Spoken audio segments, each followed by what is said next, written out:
Rewind. 6 years ago, I got into therapy for infidelity. I was in multiple relationships that I couldn't stop cheating, couldn't quite control myself, insatiable, just a huge lack of self-control. About 2 years into therapy, my therapist released me to start dating. I was like an athlete that was on injury reserve. She said, "Hey, you might never be the same again, and you ain't all the way back healed, but you doing good enough to get out there and play again. I trust you to be safe and to prosper and thrive." Right. So I get back on the dating scene, and I'm dating women, and I'm positioning myself as this good man because I went to therapy and I healed, and I'm dating these women, and I'm coming like, hey, I'm intentional.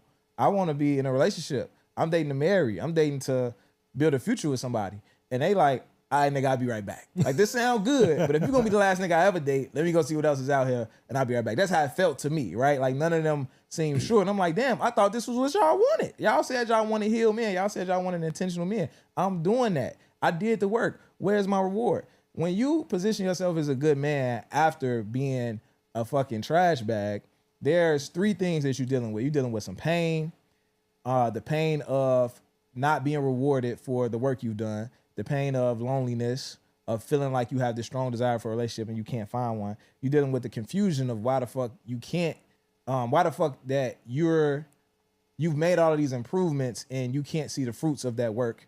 And then there's some level of entitlement. There's some level of, I did the work, where's my prize? The world should owe me now. Like, right, I'm ready, the world owe me a clean slate. Yeah. I learned two things in that process. I learned that karma don't give a fuck about your growth.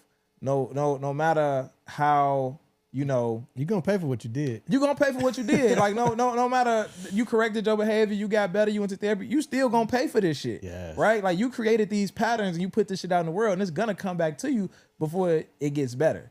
That's 1,000%. And the other thing I learned is that us as men, we see being healed as extraordinary when it's really the baseline, right? But when the average person falls below the baseline becomes extraordinary. Yes. If you lazy, you waking up at fucking 3 o'clock in the afternoon and shit like that, Popping bottles, you're setting the tone for everybody because you're the leader.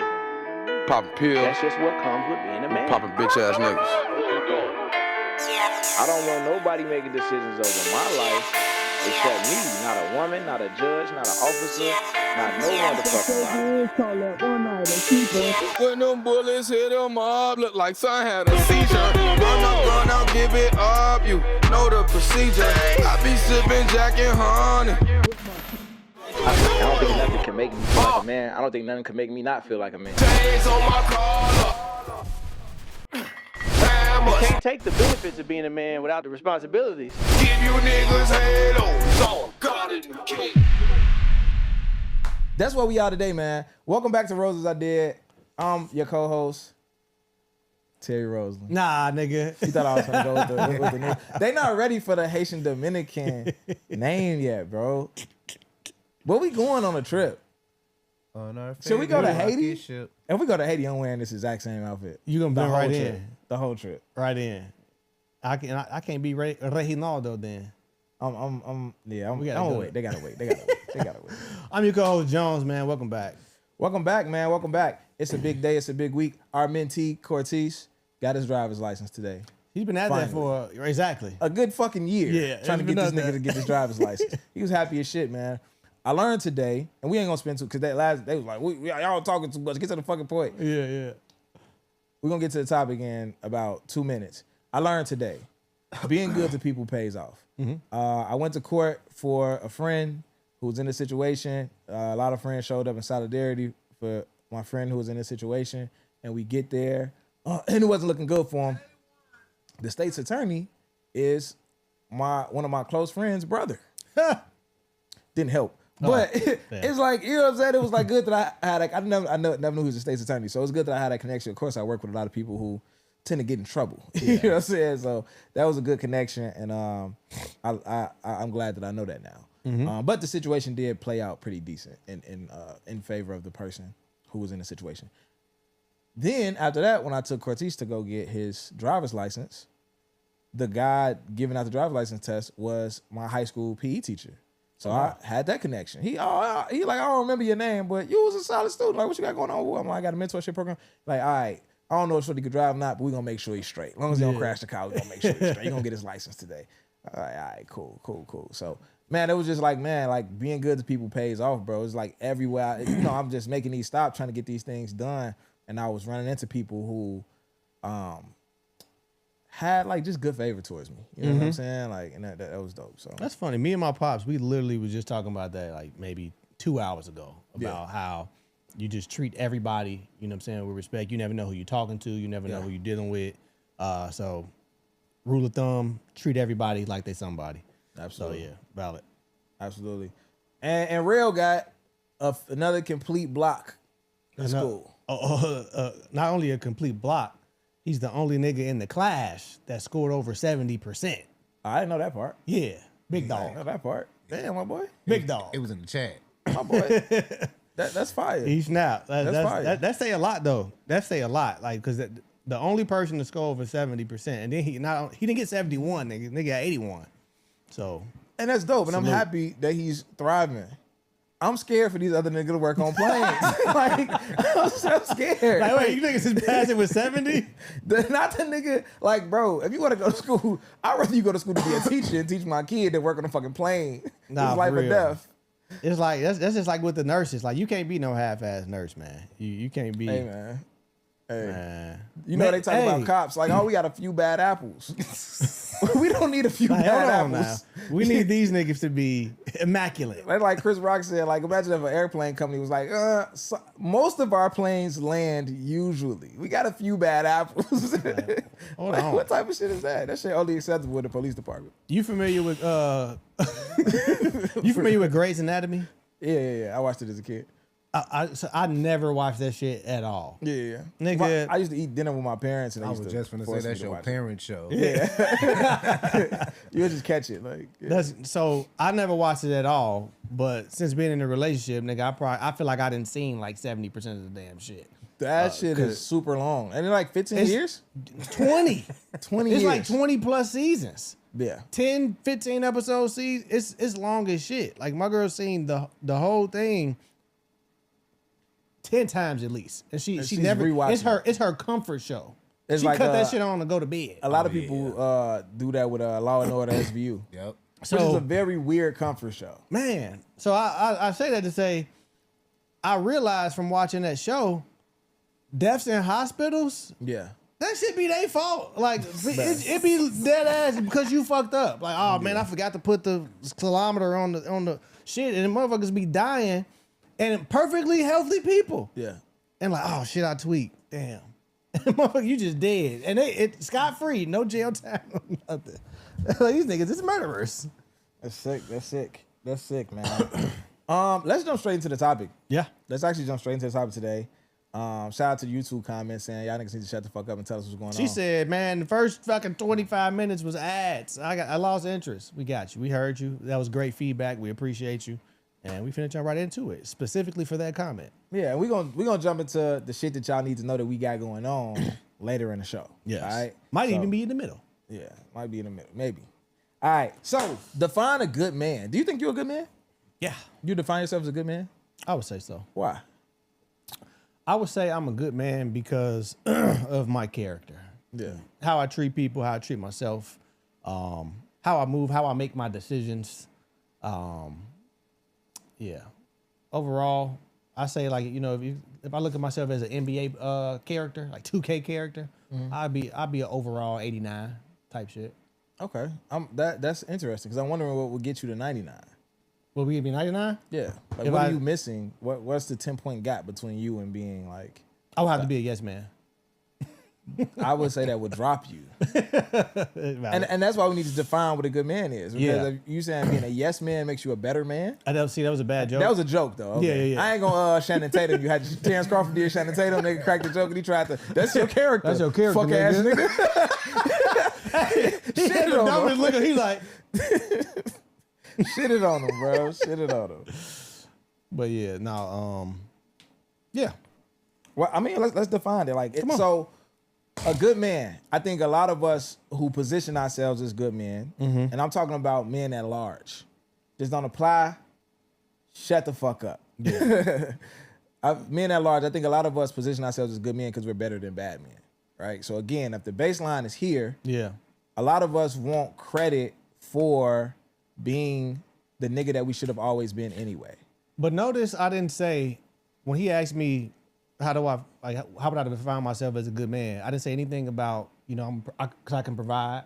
Yeah. You know what I'm saying? Because I hold the doors open, I'm a gentleman. You know what I'm saying? I treat the ladies nice. Sure. I didn't say anything about that. Okay.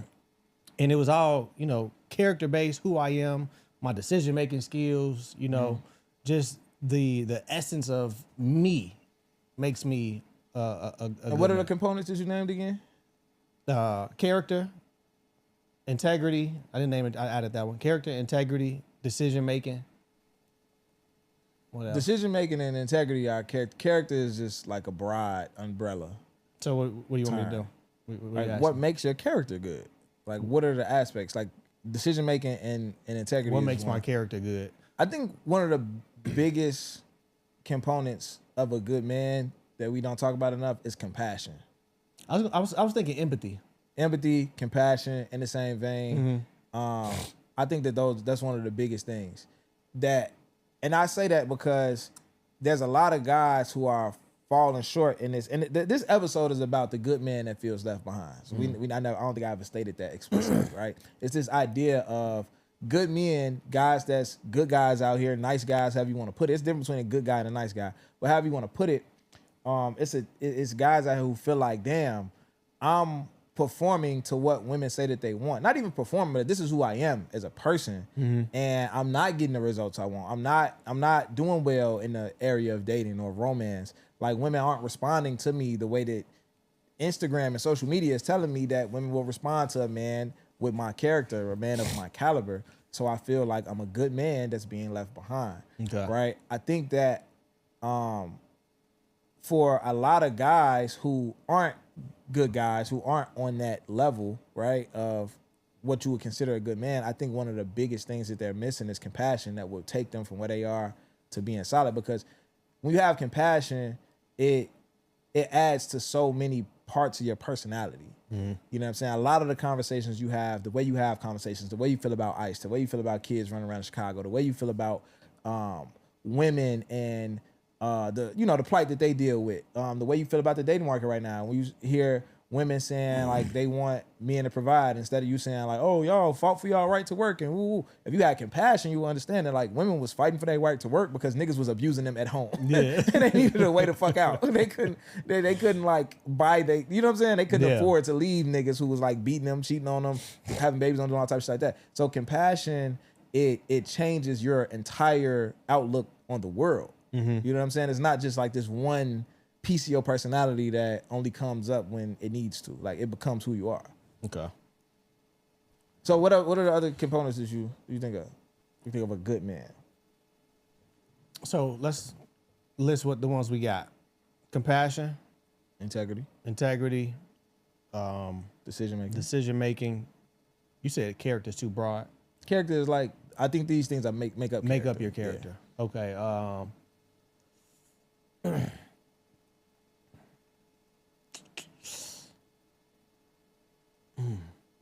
Help me out. I think vision. It makes you a good man?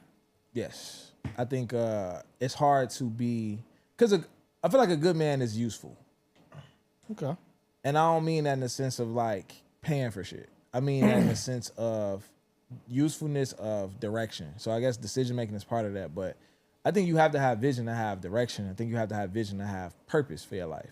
I think a good man is a purposeful man. I think just like compassion being a part of your identity and a part of who you are, purpose does the same thing in the sense of it will make you refrain from cheating on your girl if you have purpose and you understand like what you want at the end of life. You know what I'm saying? It will make you a better leader in a sense of leaders care about the outcome of what's going to happen. If you just a provider and a protector, you will hide your accountability behind anything you do under the name of providing and protecting. So if you get a call that your girl is in trouble and you go kill a nigga, oh, he was just protecting his family. but you just relieved yourself of all leadership duties. You just fucked your family over because you didn't think about the outcome. Yeah. So if you look at yourself as a leader, you think about the outcome. You look at yourself as a protector, you just gotta protect shit. Yeah. It don't really matter how it turned out, right?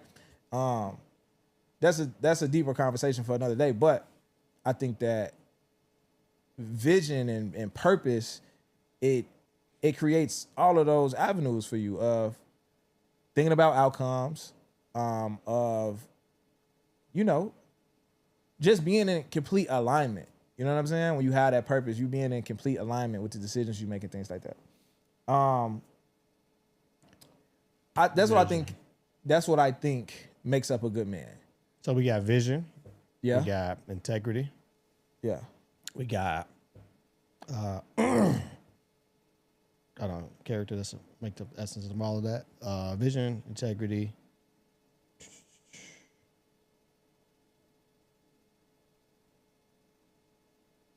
Compassion. Vision, integrity, compassion. What else? We said purpose. We talked about there's a few other things we could get to, but I got another question. Do you feel like a man should be rewarded for being a good man? Rewarded? Yeah.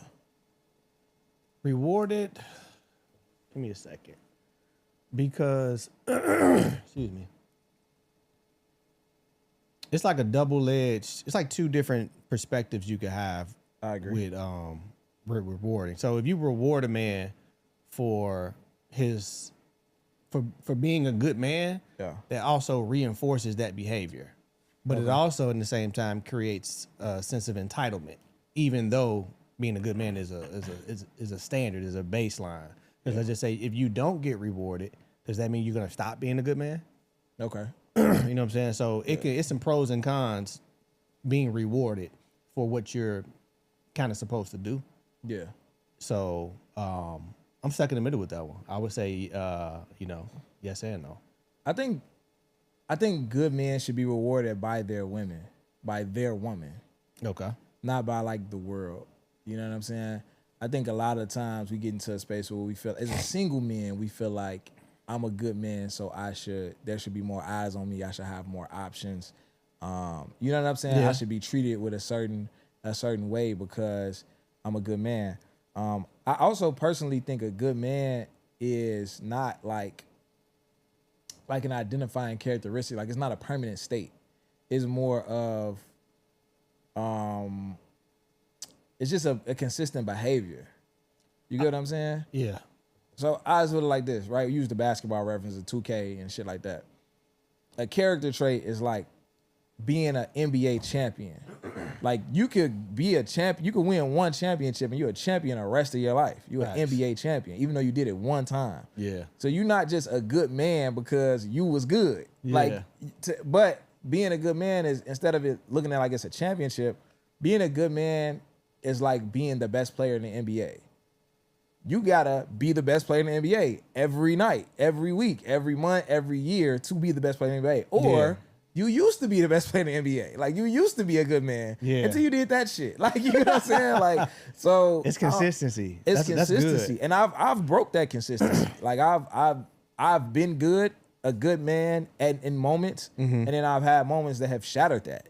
Yeah. And I had to get back on track. So I don't think it's like this thing where, and I think that's where the entitlement comes from, because once you crown yourself as that, as if it's like this championship that you won, you don't feel like you have to live up to this standard on a daily basis. You just feel like because you're better than niggas who, you know, cheat on women and beat women and niggas who in the streets, whatever nigga you feel like you better than out here, you feel like you should be put on this pedestal. You feel like you should have this type of treatment. Mm-hmm. And that's to your point in saying like you should be rewarded by your woman. Yeah. I'm gonna agree with that, and I'm gonna expand on it, right? So being a good man, you can be a good man in a general sense. Yeah. Like, to the world, you're a good man. You can also be a good man to your woman, and those two can look different. Yeah. Because a good man to who? 9 times out of 10, you're talking about you looking for the validation from a woman, but women are different. Yeah. So a good man, this is a real example with me in my relationship, right? So I considered myself a good man in my dealings with, women who I took seriously, and they were satisfied with that.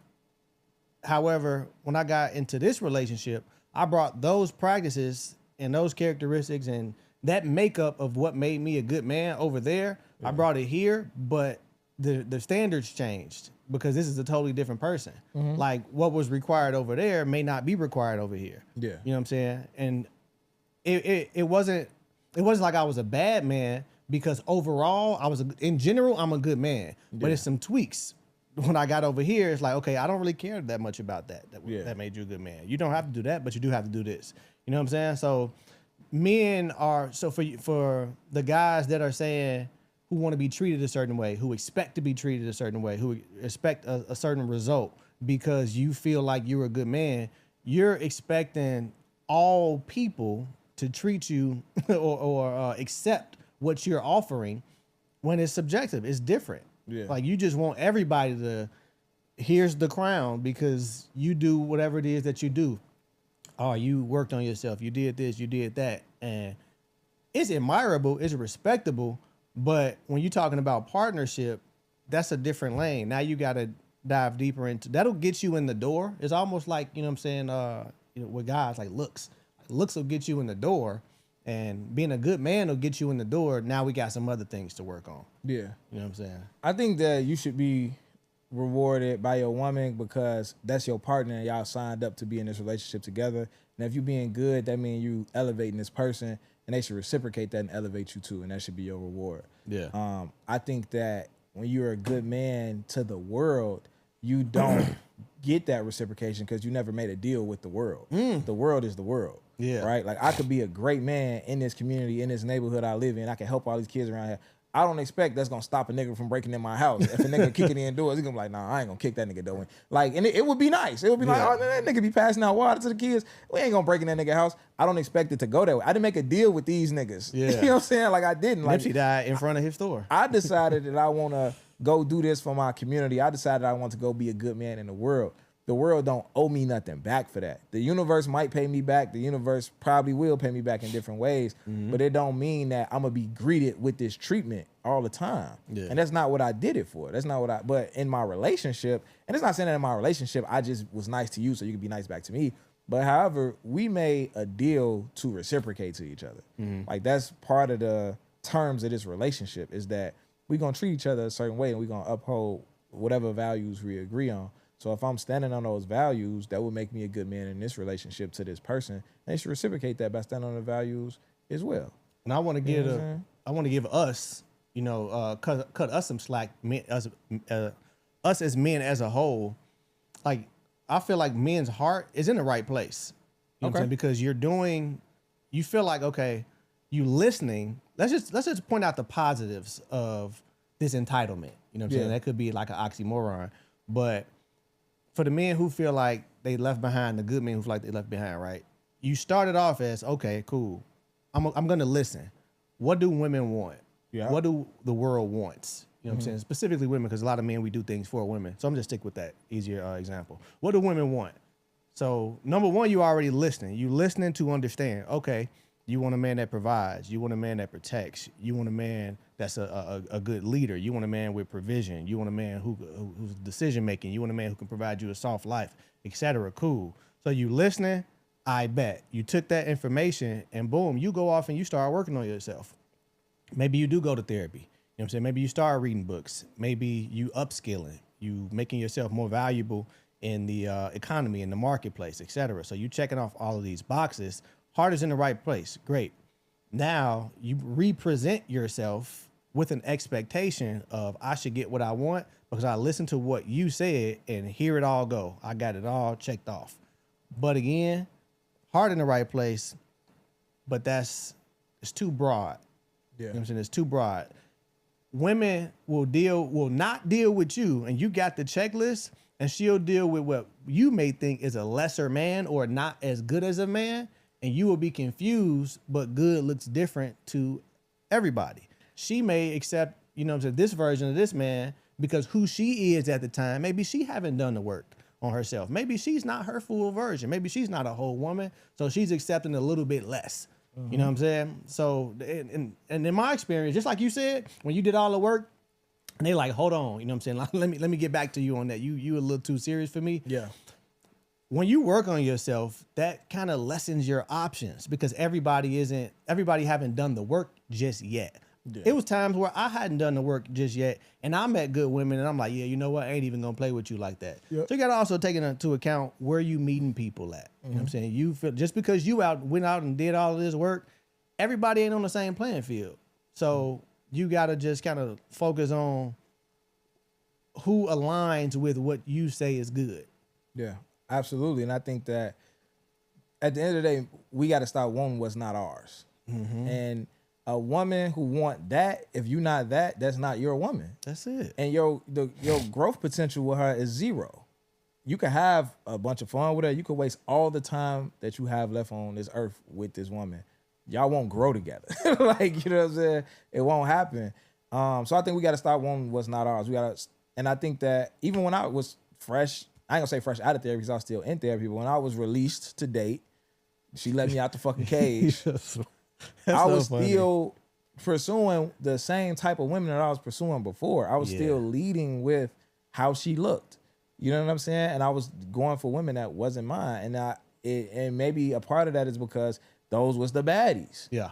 These was the baddies. And why is it that the baddies, quote unquote, are the women who are less emotionally developed? It's the same reason why a nigga that's fucking 6'5" that was a basketball star, his whole life is underdeveloped, because when you are highly attractive, you don't have to develop these other things. If you are very well parented and your parents have you reading a lot and they teach you the value of education and they teach you the value of, you know, being good to people, then you might be developed and a baddie. But chances are, you don't have to. You've been treated nice for how you look for as long as you can remember, and you never had to develop social skills. You never had to be nice to people. You never had to be compassionate. You never had to watch your mouth. I was just gonna say that you never had to tailor your tone to somebody because people would deal with whatever you came with because of how you look. So if I'm still, you know, putting in that first, and that's what I'm running into. Now, there's a lot of women who look nice and also have these qualities.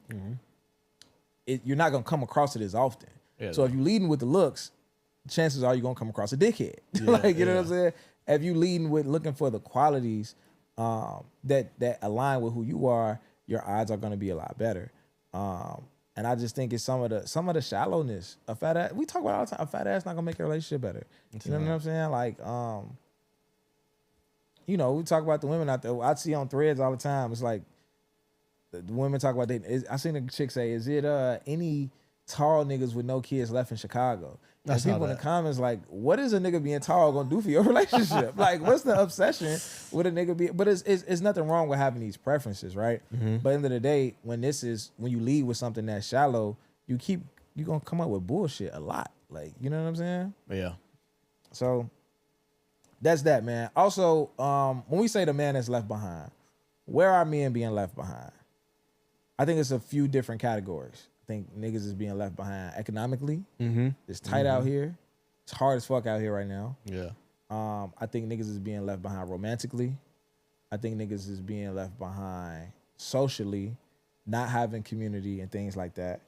And I think lastly, niggas are being left behind emotionally in a sense of, I did this work and I don't have a mate. I don't have a partner, right? Or I did, and that's kind of romantically. It goes into romantically, but I think emotionally it's a little deeper to the extent of just feeling that loneliness, feeling that a void within self.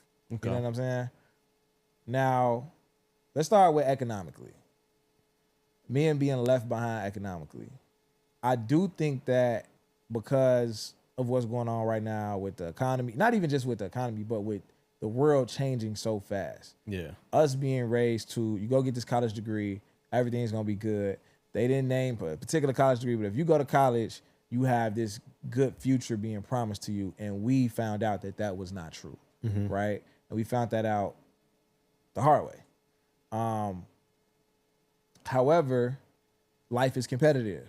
You know, we was just in the village the other day having a conversation with the young guys about how when I was a kid, I was being raised to, you know, go to college, and knew I was going to be competing for a job with somebody in the same city, the same state, or maybe the same country, versus you're now competing with somebody with the whole world for a job. Yeah. It's like my nephew BJ, he want to be a software engineer. You're competing with the whole planet for a job. And you competing with kids who don't fuck around when it comes to this school shit. And not only that, Halil was telling them in the village, he like, man, bro, you want to be a software engineer coming out of college, we'll make you an entry-level software engineer. Right now, it's nothing that you would know how to do that AI can't do. So that shit is cooked. Like that entry-level knowledge shit is cooked. And you competing with a nigga from fucking China who is probably has senior level education coming out of fucking high school, college. Like, you know what I'm saying? So it's not to say that it's nothing for you on the other side, but we have to acknowledge that niggas are being economically left behind, systematically left behind economically. And just the flat out truth and not, you know, creating a narrative behind it, it ain't fair right now. It's not. It's just not. It is hard as fuck for you to win after doing the right things, getting a degree, whatever. And I'm talking about, you know, even in tech, even in like you would think tech is a high demand, you know, career field right now, which it is. But the job openings, the jobs that are available, and the people who are unemployed, right, it's just not matching. The math isn't mathing. And if you feel like you're doing the right thing, especially for the kids that's graduating high school or whatever, you coming out of college or whatnot, a lot of these companies have done massive layoffs. You got fucking 20,000 software engineers that's in the market right now looking for a job who have experience at FANG companies, Facebook, you know what I'm saying, Google, fucking Apple, you know what I'm saying? Netflix, Netflix, you know what I'm saying? This is on their resume. Yeah. The odds are stacked extremely against you, so you're definitely not wrong for feeling left behind. Shit, that was me all last year. I'm like, I felt left behind like a motherfucker. Yeah. And then, I'm sorry, go ahead. I felt behind, and I when people ask me, I get people, I've been going platinum on LinkedIn lately. Been growing my brand over there. Yeah. And I get a lot of people that ask me, they just see like, oh, you a senior data analyst. You know what I'm saying? Like, how, bro? Give me some tips or whatever. There is literally nothing that I can say. I can't give you a strategy I did. It was nothing special. I didn't, you know, it was literally God and I knew somebody. Yeah. It wasn't, you know what I'm saying? Of course you got to have the skills, but a lot of people got the skills. A lot of men have the skills to do a lot of different things, but it's boiling down to, it's always been about, you know what I'm saying? It's not as important as what you know, it's who you know. That has bumped up in today's times, you know what I'm saying? Because you can be highly skillful, highly qualified, everything, but it's too competitive. It's too competitive. It's a dude at my job right now. He been there for probably like 25 years or something like that. 25 years. And he young. He started young, and he like maybe 40 now. So I think he started at 20, so about 20 years on the job. It was an opening for, you know what I'm saying, basically to run a certain department. Yeah. Nigga, overly qualified. I've been here since I was 20 years old in this department. I know this shit like the back of my hand, but they hired a dude who been there maybe 7 years, but he got a connection with, you know what I'm saying, the executives. Yeah. You know what I'm saying? So it's competitive and it's not fair. And you just gotta, I ain't gonna lie, like you just gotta have that dog in you to keep going, to find a way, to make a way. Absolutely. And I think that we gotta also look into, it is some career fields that are booming. You just gotta be willing to go where the money is at. Mm-hmm. You know, I get that you might have wanted to go into the medical field. Well, the medical field is still booming. It's always booming. I get that you want to go into tech. I get that you wanted to do whatever you want to do. But if you got to go be a plumber right now, then you got to go be a plumber right now. For sure. And that's something that I know for sure in Illinois. Somebody was on Instagram saying that, like, he was like, I do DoorDash, and I keep breaking even. Like, y'all niggas be lying about making this type of money. How the fuck is y'all niggas making money? What I spend on lunch and gas, I keep breaking even doing this shit. Like, it's not I ain't making enough. And he's like, what the fuck do I got to do to make some money out here? And I was like, you know what I'm saying? I don't know what the fuck you got going on, but if you could well, you ain't got shit going on. You broke. Right. 5 to 8 months in the trade, bro, you will come out making some bread. And there's a bunch of niggas commenting like, nigga, you're lying. Like I talking to you? Yeah, they're saying I was lying. Like, and it was a lot of niggas that was like, this is the best advice you could have gave them. And there was a lot of niggas in trade saying that. There was some other niggas in trade saying like, no, I did trade school. And every time I ask them what trade they do, they never respond. But so it's like maybe they could be trolls and just lying, or maybe they did like a bullshit trade, which I don't even know what a bullshit trade is. I don't know what the fuck they did, but it could go city by city. And that, when I say go where the money at, physically you might have to go where the money is at. You know what I'm saying? In Chicago, the real estate market is booming. The trades are booming. Like that's just a fact. They paying I think $34 an hour base to come out, and that's just to do like the overhead lineman shit. And that's you're never gonna just make that. Like it's always overtime. It's storm pay. If it rain, you get paid. Like you coming out that bitch making 80 first year, damn near guaranteed. Yeah. You know what I'm saying? Because of just the job and what it takes and shit like that. You making over what they intend to pay you, whatever the case may be. But it's I mean, I'm super tapped in with the trade schools and shit like that, trades in general, and it's money out here. It just you might not get it the way you want to be able to get it. You might have to get creative. You might have to double back. Like you basically what you just said. You got to take a different. Like what's the destination? What's the goal? You know what I'm saying? The goal never changes. Yeah. The destination. Yeah. You know, the destination might switch up. You know what I'm saying? You had this plan. I had this plan, but I'm gonna be a solution engineer. Yeah. I'm gonna do whatever I gotta do. I'm gonna do the right things, etc. Had to pivot. Yeah. So it just ain't you can't. This ain't the economy where you could just wait it out.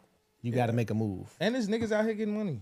Yeah. There's niggas out here not taking no for an answer. And that's the only difference between them and you is what you decided at the end of the day. And I keep saying it. I say it every episode. Money is a byproduct. It's not this innate thing unless you inherit it. Like it's a byproduct. Like we got to stop acting like money is like hype. like you got it or you don't. Like money is a byproduct of planning and execution. If you make a plan and execute it, you'll have money. Yeah. Again, you could be a fucking doctor or rob a bank. You made a plan and you got it done. Like that's it. And like, so when we talk about being left behind economically, taxes, what's the worst thing you ever spent your tax refund on?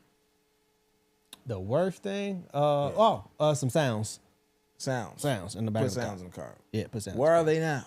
And probably the auto pound or something. I don't know. You got your shit in pound. Yeah, I did. What's the worst shit you ever spent your taxes on, real? A lemon. A fucked up whip? Yeah. I feel like everybody got a story about spending their taxes or their college refund check on a fucked up car. Whip, man. I actually you get that money, that should be burning a hole in your pocket. Soon the first shiny car you see, you buying that bitch. Was it the Monte Carlo? No, hell no. What was? Them run. Grand Prix. Nigga don't know car run if it's a lemon. Don't give a fuck what that bitch is. That bitch breaking down. You said Grand Prix? Yep. What kind? What year was it?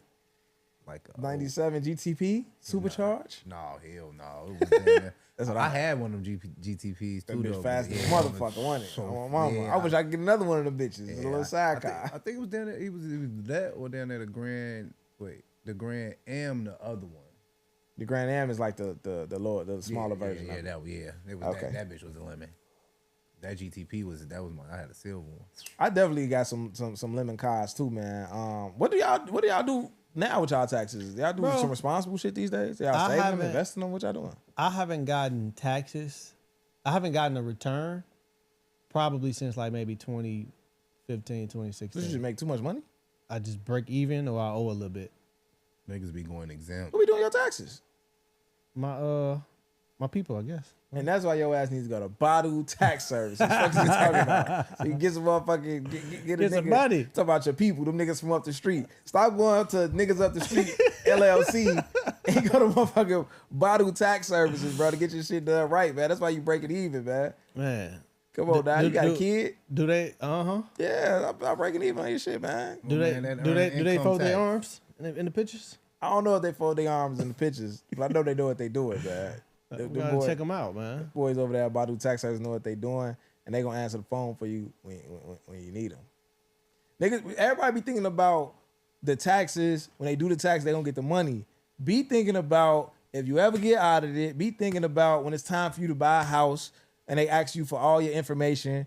Be thinking about when it's time for you to make big purchases in life. Yeah. Dude from up the street not gonna know what to do, and he's not gonna help you with that shit because he don't know nothing about that. You need tax professionals who understand real estate, understand depreciation, understand all of these different things, man. So it's one thing to have somebody do your taxes. It's another thing to have a accountant tax professional who's gonna be there and do your stuff consistently. So when it's time for you to make a big purchase, they can walk you through the process on that end, because them underwriters not gonna play when they start looking at you trying to buy a house. They go, oh, this don't look right on your 2023 taxes, and woo, buddy ass from up the street ain't even gonna be able to fix that shit. You feel me? So, Badu Tax Services. Let's do it. Bottle tax services. I'm a mama. Official sponsor of Rose Gold. Yeah, man. Nigga, find the Spend your button. taxes on your Rose Gold dress. Spend your taxes on your Rose Gold suit. Spend your taxes on the hotel for that weekend. Spend your taxes on the car you gonna pull up in. Get rent you a little Corvette. You know what I'm saying? You gonna Corvette, fuck that tax Corvette. money up. Fuck it up on Rose Gold. Exactly. Yeah. Get that $1,000 ticket for the kids. Let's go. You feel me? Get a kid a new MacBook. Fuck it. Fuck You it, we got it. ball. Ball out. We Ball know out. you got it because you went to Bottle Tax Service. I know you got it. Yeah, Bottle Tax Service is gonna, all come full circle. No, you got it. God damn it. So when we talk about being left behind economically, a lot of it is survival. Some of it is you make enough money to survive. You don't make enough money to compete on the dating market. Okay. It's two different levels. And that's what, when we throw the word broke around on Instagram, it's like, oh, this nigga broke. Ooh, this nigga's doing fine. Yeah. Really, bitch, you broke. and you want a nigga that's doing good enough that you don't have to do shit. Yeah, You know what I'm yeah. saying? And I think that men can feel left behind in that category. And that's Yeah. a different thing. That's somebody who's surviving the economy, who's doing well enough to be self-sustainable in this economy, which is admirable. But he's coming across women who, I want you to be doing exceedingly well so I can do less. So I don't have to be responsible for myself. Yeah. And we have that is an issue. And to those men, I say, that is not your woman. Yeah. And it's just that simple. That's not your woman. Going into men who feel left behind socially, lack of community. It's something that I recommend everybody to build. When a nigga was making Harry Potter, I like to believe that there was niggas around that was like, what is this weird ass shit? I think a woman did it. Cool, whoever it was. Harry Potter, Star Trek, Star Wars. I would like to believe there was some people around that was like, shit's a little weird. Yeah. I don't think the masses are gonna like this male witch riding around on the broom, whatever the fuck Harry Potter is about. I've never watched it. I never watched none of these shows. Yeah. But you put it out, I haven't. The real looking like I'm crazy. I haven't. You ain't nigga. seen the first Harry Potter? I've never seen Harry Potter, Star Trek. I Star seen the Wars, first and that one. shit, It's right? like, I think maybe 15, but I've seen the first one. The movie? Yeah. Yeah, the books, movie, I never seen none of it, right? But there are people who are diehard Harry Potter fans. Like, there's community. There are people who like are into this sci-fi thing that's not, it's not your average, it's not like Marvel, this layup action movie that, you know, motherfuckers from 6 years old to 60 years old is gonna fall in love with. It's kind of niche, Yeah. but it's huge. So I say that to say that there's a community out there for you regardless of what you're into. If there's niggas who like Harry Potter, You can find a whole Facebook group. you got, like, you know what I'm saying? Like, you gotta find your people, and we live in a digital world, but you can even find your people in your city. You know what I'm saying? Like, it's important to have community.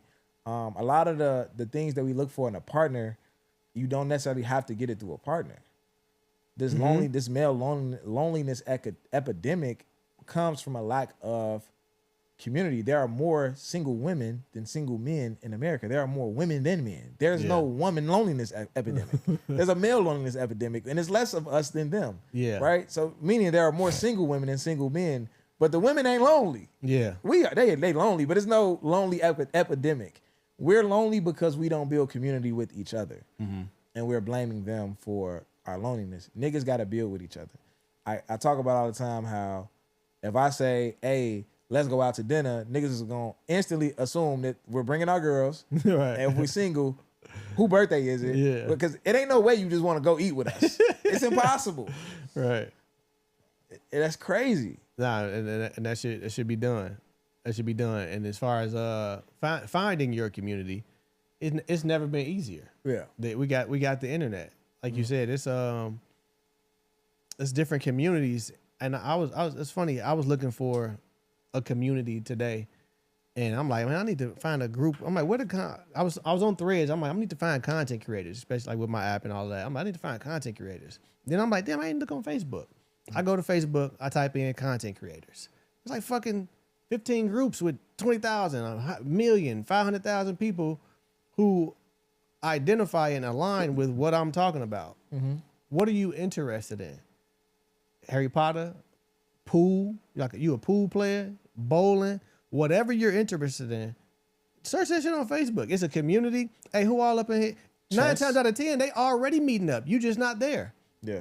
This shit is already going on. You would be so surprised if you love pool, you can't find a nigga to play pool with, and you tired of playing with, you know what I'm saying, the randoms in whatever pool hall you going to. You go search on goddamn Facebook pool players. Hey, y'all be in Chicago? Oh yeah, we be at this one every Thursday. Ooh. Now you every Thursday you got a community that you bonding with. Yeah. And for that one day, it's taking your mind off of what you think you lacking, but you're being fulfilled. That hole is being filled, and it's not through, and you're not looking for it through a woman, because a partner can't make you whole on their own. You have to have community. You have to, Absolutely. You know what I'm saying, have other avenues that makes you up. Yeah. And I think that's what it is. We leaning on romance a little too much. Yeah. You know what I'm saying? Romance can't like fix emptiness at the end of the day. And that's something I want to dive deeper into in a second. Go ahead. It's funny. I screenshotted this 7:30 this morning. I went on Threads, and if you go on Threads and you look like to the left, it's a popular communities. It's a career advice, investing, NBA threads, dating threads, and AI threads. Mm-hmm. Dating threads have 583,000 members in it. Career advice has 2,000. Mm-hmm. Investing has 39,000. AI threads is up there, got 400,000. NBA threads have 100,000 members in these groups. I looked at this. I'm like, why the fuck is dating threads the leading one? Like, it's so many in this economy. So you much got no money and you want a girl. There's so much other important shit. Like career advice only have 2,000 members. Yeah. What the fuck? In this economy. Man, find your people. Absolutely, man. And again, like I said, romance can't fix emptiness. What I think can fix emptiness is purpose. It sounds like the most cliche shit in the world, but man, because it's being said on the internet over and over again, and anything on the internet that gets said enough times, you start to just get like what they call like nose blind, desensitized to it. At the end of the day, man, you want to be in a situation when you come into a relationship feeling like you're whole already. Mm-hmm. I was just talking to our mentee about this in the car on the way to do the driver's license thing. I was telling them, I'm like, bro, you're 19 right now. You want to get in a position where you can make enough money to live on your own for your first time. No little brother, no mom, nobody on your ass telling you what to do, nobody you're responsible for, nobody that's responsible for you. And you want to find a level of peace. You come home from work, you could chill, stretch the fuck out, do what the fuck you want to do, throw your drawers in the middle of the floor. Live however you want to live. Find your peace. When you add a woman to that equation, it's going to be so much easier to pick the right woman, because she's going to immediately nurture that peace or immediately disturb that shit. And you're going to know whether she got to go or not so much fast. It's going to be so intolerable, versus if you never find that peace, somebody can come into your life and disturb, and it's no peace to disturb because you wasn't peaceful anyway. Mm-hmm. And now you fighting to stay with a motherfucker you don't need to be with because you don't know no better. Like, you don't know no difference. Yeah. Like when you set that standard for yourself, it's like, nah, I'm not dealing with that shit. And it's a lot easier. So this is just something that we need to find as men: peace, purpose, all of these things. And when you come into a situation like that, you come into a situation fulfilled. When you come into a situation where you're not lonely because you have yourself, and you're okay with being alone, you're okay with going out by yourself, something that you taught me, going out by yourself, having fun by yourself, you know what I'm saying? Being alone, like you find a level of peace, then you won't have this empty void to fill and be looking for romance to fill it. Yeah, that's a great starting point. And It's so funny. It's no coincidence that we had an episode about this, like men in their prime and all this type of stuff. It's no coincidence that me and him sitting here, pretty much 35 years old. He's older. And we have this knowledge. I feel like we dropping gems, etc. A lot of this shit you just learn through time. Yeah. And that's the only way. The average man doesn't start to, really take off until this, because you learn this shit on your own. You're not realizing how important it is to be whole, how important it is to have peace and all this type of stuff. So, man, I hope y'all, especially the younger guys just listening. I know y'all be listening to us, y'all rock with us, but really practice this stuff. Like, yeah. Let's talk about niggas like me. Okay. Who went to therapy and learned all the hot words, all the jargon, all the terms, and had every woman feeling like I was the most elevated heel nigga in the world. You know what I'm saying? Like, and I ain't had no bad intentions, but a nigga just knew what he was talking about. Like, you know what I'm saying? Like, I got boundaries, shorty. What you mean? I'm emotionally regulated. Fuck is you talking about? You know what I'm saying? And I had all of that, and I expected women to just let their guard down and just let a nigga in. Yeah. And just fuck with me. What I learned is that, like, therapy don't erase the past. It just make you more fit to carry your past. But it's still your past at the end of the day. Like, karma is not skipping you. You still got to pay for the shit you did. We said that already. I think that's it's one of the most interesting situations that you could be in. And it can kind of make you more toxic in a way because you really don't even know what you're doing. You know what I'm saying? Like, you really don't even know what you're doing. You playing a game that you just, it's like you just picked up the ball and you just jumping on the court. And, women are susceptible to a lot of these things. Like, you coming off a way that they not used to. That's extremely attractive. It's extremely attractive. And it's kind of like you're not ready for all that. Yeah. You playing in their face for real. Are you saying at some point you weaponized your knowledge? Not intentionally. Okay. Not intentionally. It's just that I thought I was further along in my development than I really was. Mm-hmm. And I thought that because I was ready that the world just owed me this clean slate. Yeah. And I shouldn't have to deal with a woman being super guarded and having trust issues. And I knew I wasn't emotionally, now looking back on it, I know I wasn't emotionally mature or emotionally intelligent enough because I was offended by caution.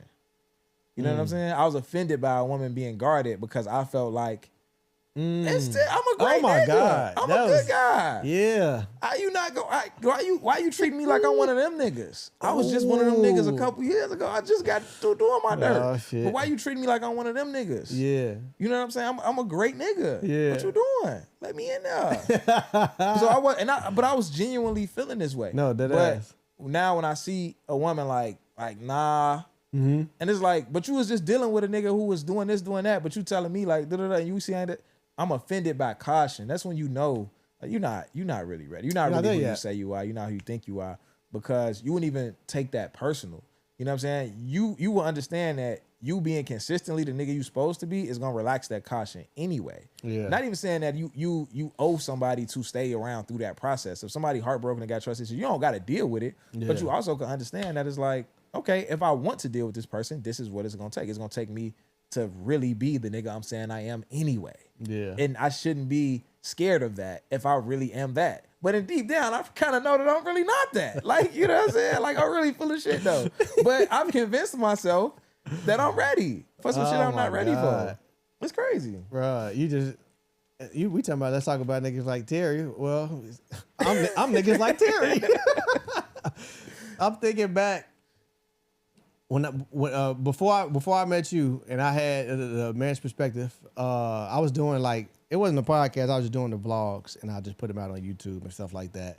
And how I was talking, just imagine niggas talking how we talking in 2017. Right. Nigga, you're like, you separated yourself like a motherfucker. Right. And I was weaponizing that unintentionally because I'm having conversations with women and it's like how I talk now. And it's like, they've never heard, especially at that age. I was probably like, what, 27, 26, something like that? Yeah. just wasn't talking like that. Yeah. So I felt I was here and other niggas was here, right? And I'm this emotional, intelligent dude, ooh. And then boom, I got smacked in the face with reality when I finally run across a woman who just didn't want to be in a relationship with me. Yeah. It's just like, and I couldn't process it. Yeah. I'm like, what do you mean?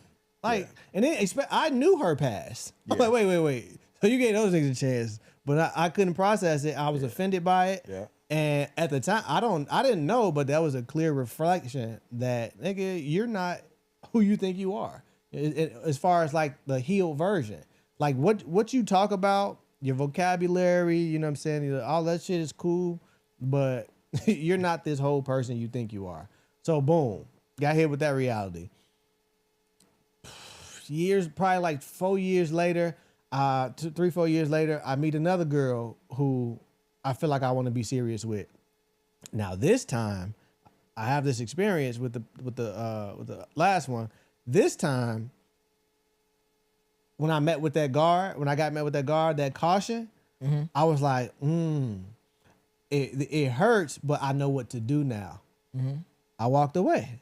Yeah. And I didn't get offended or whatever. I'm like, all right, damn, okay, cool. You know what I'm saying? This the end of that. And I walked away. That's like the heel version. Now I'm who I think I am because I didn't get offended. I didn't feel entitled to why, all of that type of shit. Yeah. So you live and you learn, man. I want to talk about some more niggas that I'm not like. I was just saying on threads, like the dating desperation on this app is fucking ridiculous. I don't know what's on your threads algorithm. On my threads algorithm, it's a variety. However, it's some people on that motherfucker writing poems to their future wife. It's motherfuckers on that saying, I'm single in this city, drop a picture, and it's like these picture trains and shit. It feel like Twitter in 2001, but fully grown adults though. It's crazy. Oh man, it's a wild place, right? And it's just like, I feel like a lot of the dating desperation is just people just going for virality. You know what I'm saying? Writing these letters to your future wife and people just looking for attention. They don't really want shit for real. And then some of it is just like people really just feeling like, why can't I find a tall nigga with no kids? This is crazy. Like, I think, you know what I'm saying? I think it should be more tall niggas with no kids. Like, so the whole, I want marriage, I want to be married on the internet, shouting that shit out. Niggas is wearing that shit like a badge. Yeah. Like, niggas is wearing that shit like niggas is jingling that shit like Bentley car keys on the internet. You know what I'm saying? And the thing is, wanting marriage is a plan. Like, it's not like a shiny suit. It's a plan. Like, wanting marriage is stability, leadership, patience, sacrifice. You know what I'm saying? Emotional regulation. It's all of these things. So if somebody, that's something that you show through your actions and through your patterns, through the way you live your life. It's not something that you shouting out on the internet and it's people going for it and falling for it. But it's like, when I step into your life, can you show and prove that? Like, you don't want nothing that you're not moving towards. Yeah. Like, at the end of the day, so it's like, do you want marriage or do you hope you end up married? You know what I'm saying? Or are you just trying to get some attention on the internet? I think attention. That's a version of the niggas who feel left behind, but that's like the most performative version of that. I seen you called him out. Nigga made a thread. That nigga listed everything about I'm a church going man. I make 6 figures. I'm 6 feet. I Holy read everything. books. That was his name. His name was at Holy Everything. That's up for real? Yeah, I mean, I did a whole monologue about that nigga. He listed out this whole, that was insane. I'm it's like, crazy. Nigga, what? Shut up. It's crazy. What time we at, brother? Okay. You want to go into, you got anything else on this one? Nah. You want to go to AMP? Before you go into AMP, my last thing on this one is, should this be advice for boy moms? All right, I'm going to say this, right? Just some advice for the man, the good man who feels left behind. And this is my genuine advice. This goes for niggas who was bad niggas who transitioning. Because sometimes you just in a transition. You're not getting left behind. You're just in a transition. You're just building right now. And the niggas who have naturally always been that guy and have always been just behind. As far as the woman you want, what they saying they want, you being there, you might be in a couple friend zones with a chick who just saying that she want this, and you like, nigga, am I fucking, is my chopped cheese around this bitch? Like, what's going on? Do you not see me? Yeah. You know what I'm saying? Like, and I'm providing you with some of the things that you saying you want your nigga to provide you with the consistency, with the reliability, with, you know, a shoulder to cry, whatever the case may be. This is my advice. For one, don't beat yourself up. You can't beat yourself up because you have to be admirable. If you want to be in a relationship with a woman, some of the things that you're going to want in that relationship and desire are respect, and you're going to want to be a leader. Not every man wants to be a leader. Not every woman wants to be led. But for the men who do want to be leaders and find women who want to be led, the woman has to have some type of admiration for you for her to let you lead her.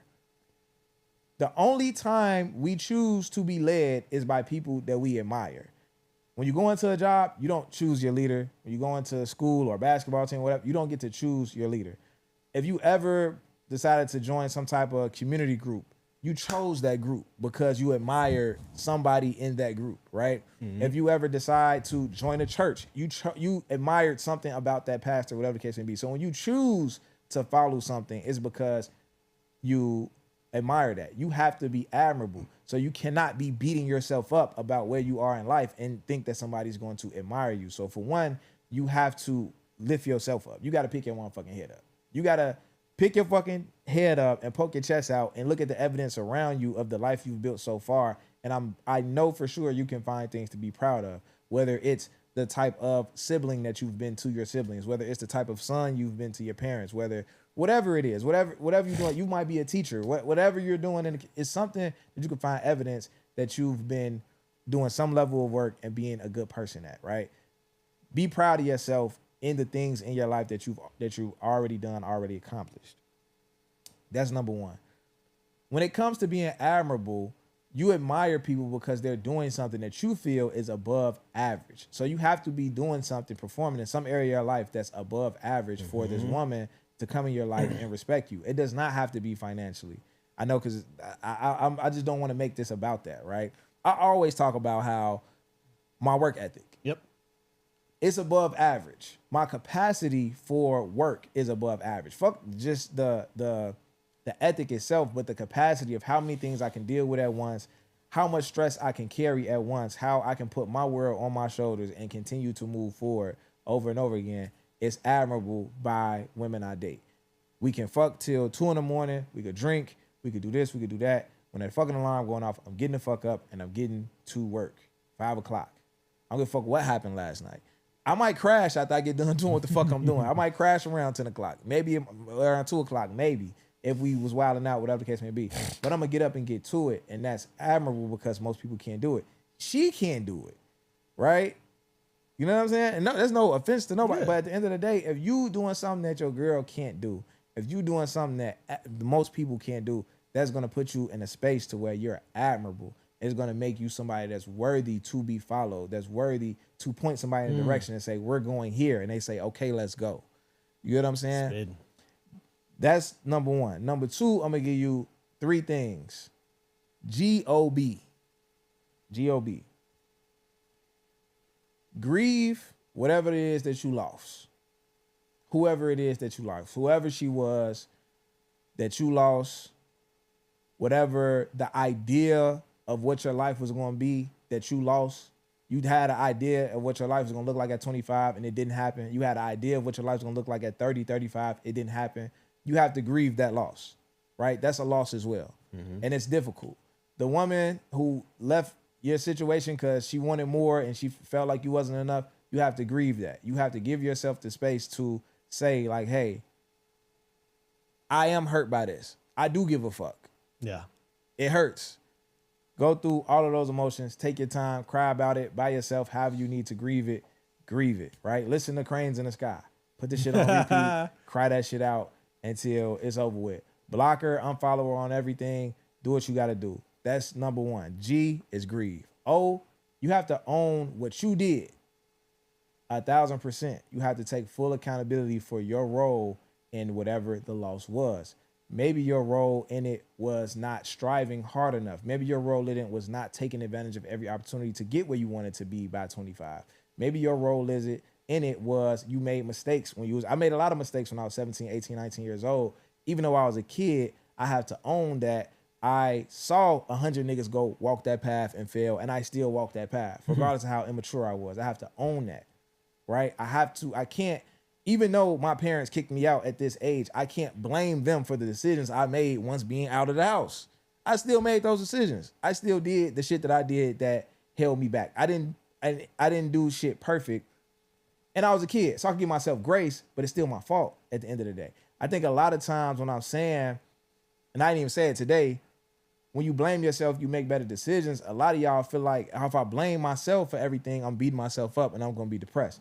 No, what's going to depress you is blaming other people, because you take away your agency to do better. If I want to get from point A to point B and I'm telling myself that Jones is in the way and it's Jones' fault that I can't get to point B, then I'm never going to get there until Jones decides to get out of my way, and I can't make this nigga get out of my way. So now I'm just stuck. But if I own where I'm at and what I did wrong and what I need to do better, I can maneuver around this nigga to get where the fuck I gotta go. So own it. And B is build. Mm-hmm. Build the life you want. Build the life you want every day. But when we say begin with the end in mind, that don't mean you got to start working on the end today. You got to work on today. You got to be aware of what you want in the end. And you got to make sure what you're doing today is in alignment with what you want in the end. But you not the goal. I seen a nigga say this on the internet. The goal in football, he's like, I used to think the goal in football was to score a touchdown. Mm-hmm. The goal is to get a first down. Because you get enough first downs, you're going to get a fucking touchdown. Like at the end of the day. Get a first down today, bro. That's it. Build the life you want by constantly getting first downs until you get where you want. Decide, have a conversation with yourself. Reward yourself. Go to the gym today. Write in your journal today and reward yourself for doing it. Mm-hmm. Whatever your little reward to yourself is. I don't give a fuck if it's a brownie. I don't give a fuck what it is. Like, I'm a do this thing, and because I did this hard work today, I'm gonna sit on the couch after that and watch 2 episodes of whatever. Find whatever you like, whatever you into. But build the life you want step by step, man. That's my advice. That was fire. For my guys that's feeling left behind. That was fire. Thank you. I had to pivot. I was gonna give advice to some guys, but I'm gonna give advice to the ladies. One thing I noticed is whole people usually don't seem needy. They don't come off as needy, right? And ladies, this could apply to you, but I see it often on my timeline, whereas women are advocating heavily that they're ready for a husband, that they're ready for a relationship, ready for a man. To another whole person, to a whole man, that could be a red flag. It's like, it's cool to voice that, you know what I'm saying, you want this, but if that's a part of like your brand damn near, like when I see you, I know like, oh, is she ready for a man, or whatever the case may be. It could be a red flag, because in my head, if I see it, it's like, what are you running from? Yeah. Like what void are you trying to fill? I get wanting companionship. That's what we here for. You know what I'm saying? We need that. But when you wear it on your sleeve, it is just unattractive. Neediness is just unattractive. Men too. You know what I'm saying? I was at one point I wasn't even in a relationship, but I just came off like super needy. Like, I wanted this relationship. I want to do this. Yeah. That's unattractive. You know, especially to a person who don't need you. You know what I'm saying? Mm-hmm. When you fishing and you got your bait on the end of a line and you throw it in the water, you're not really gonna catch much if the fish is full. Mm-hmm. They good. Like, oh, yeah, that's cool. You know what I'm saying? It'd be, I got some room. That's a good analogy. Good, nice. But if you are around, you know what I'm saying, a bunch of thirsty people, not thirsty people, but if your aura is coming off as thirsty, it's just a turn off. That's all. It's just a turn off. So just whatever that void you're trying to feel, try to fill it before you get into the relationship. And once it's filled, that desire or that eagerness to find a partner, it's gonna drop a few levels, and you just gonna be open to it. It's just gonna be the nigga. He just gonna find you. because you're attractive now. You was already physically attractive, but when you needy and I can't wait to have a man, I need my person, blah, blah, blah. It's like, you know what I'm saying, side eye. Yeah. So, Facts. Facts. I think that's a great advice for the ladies, man. I see that a lot, bro. I think it's some great advice for the ladies. I hope it wasn't too hard to hear. Yeah, it could be. It could. That's why I threw in my situation, because we're never on this motherfucker like we're just up here like, yeah, y'all niggas, we y'all ladies. No, I was a that's one of the worst things you could be is a needy nigga, especially for love. It look bad on the man. It look bad on the man. You know what I'm saying? But I just wanted to let y'all know that it could look bad on y'all too. So, all right, man. That was a man's perspective. Yeah. All right, man. We gonna get up out of here. We're gonna go into the Patreon today. Patreon. A few things we need to talk about. A few things we got to talk about. And yeah, we appreciate y'all for listening, man. If you want something in life, make sure you pursuing it. Give it everything you got. Act like this life is short. Act like tomorrow is not promised. Take advantage of every opportunity. Don't take nothing for granted. Decide, plan, sacrifice. Shoot. We out. It's all God in the cake.